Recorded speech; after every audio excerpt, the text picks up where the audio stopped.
Hey guys, it's Jimmy. Welcome to Stewart. Today's James Stewart's birthday, and it's become an unspoken rule on my channel that I like to make a video devoted to him on May 20th. Last year, I made my top 10 James Stewart movies. This year, I am focusing on his collaborations with the director Anthony Mann. Now, him and Anthony Mann worked on 8 movies together, 5 of which were Westerns, so it will be interesting to see which movie wins this ranking, a Western or a non-Western. I think it's quite a fascinating partnership because not a lot of people cite it as one. You have Alfred Hitchcock and Jimmy Stewart, or Cary Grant and Alfred Hitchcock, or Jimmy Stewart and Frank Capra. You know, like the list goes on, and you kind of distinctly know that they had good relationships and everything, but James Stewart made 8 movies with this director. Now, some of these are very obscure movies. Even Jimmy Stewart fans have never heard of them. I mean, I think that if you're a hardcore fan, you've heard of them. So just bear with me as I go through some of these and take it for what it's worth. You know, if it sounds cool to you, look it up, watch the movie. That's the reason we make these videos, right? To recommend movies to each other.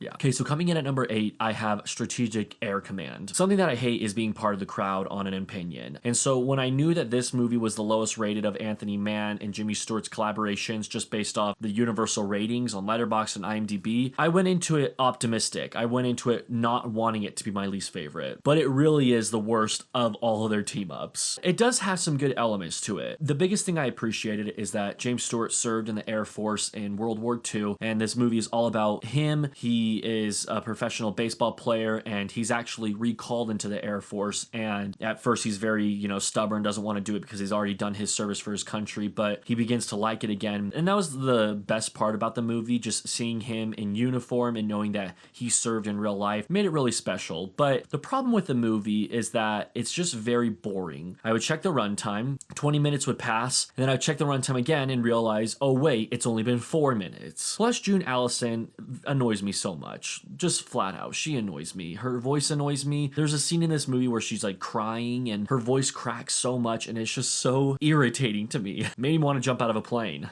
All right, at number 7 we have Thunder Bay, which to me checks all the boxes of what an average 1950s movie is. So you have a great actor in James Stewart. There are some good scenes, some cheesy scenes. There's a dramatic kissing scene, an intense scene or two. Like it's just everything that you would expect from kind of an average, not good, not bad 50s movie. There is a scene where a fight breaks out over some dynamite, and that is the best scene of the movie. There are waves breaking on the 2 fighters. They're all wet. It's raining. It's very good scene. Everything else though is pretty mediocre. Also, James Stewart's character in this movie's name is Steve Martin, and I just couldn't not mention that. Clearly, The Far Country is Anthony Mann's weakest Western with James Stewart. For me personally, it's mostly because of the characters. There aren't too many likable characters in this movie, including James Stewart himself. He's just not the most likable guy. He has a learning curve, and you see that he's trying to be better and everything, but he's just a little frustrating. The best character is Walter Brennan's character. He's the one that is James Stewart's right-hand man, and he looks out for him and tells him when he's doing something wrong, and we should be better than that. You know what I mean? Like, he is the heart to this movie, and I really appreciated him and his character. All right, number 5, The Man From Laramie. Now, this one is an exciting movie. In fact, for a 1950s Western movie, it's pretty violent. There are some scenes that you're watching and you're like, wow, was not expecting this. Like, for an example, James Stewart and his crew of cowboys, they are told that there's some salt in a certain area of land that is up for grabs. It's free to take. So while they're taking it, this mob of cowboys come over and say, you're stealing, this is our property, and James Stewart doesn't know. So he's like, oh, I'm sorry, like I didn't realize. They end up burning all his wagons and killing all his mules just for that little incident. In my opinion, the villain in this movie, he's just a little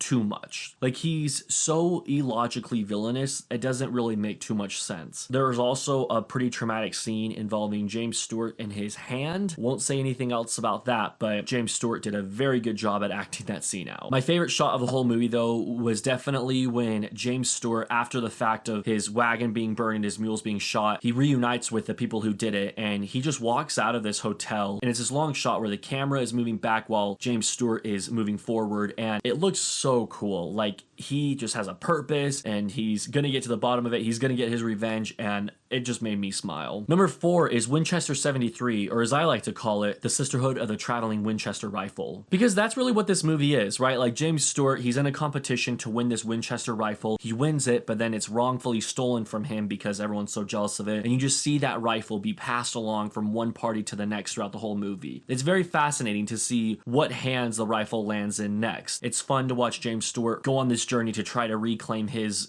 rifle back. It's one of those movies that I don't think it's bad at all, but it just wasn't necessarily good enough to stand out to me. And plus it has Shelley Winters, and I'm not a huge fan of Shelley Winters. I never have been, and so that kind of brought it down a little bit for me. Number 3 is Bend of the River. Now, this is an interesting pick because the first 30 minutes or so is all build up. I mean, that's any movie, right? But the difference between this and other movies is you don't really know what direction it's going in, and it's kind of hard to see what direction it's going in until about the 45-minute mark. And then once you get to that point, the rest of the movie is very exciting. Without spoiling anything, James Stewart basically becomes a cowboy Batman.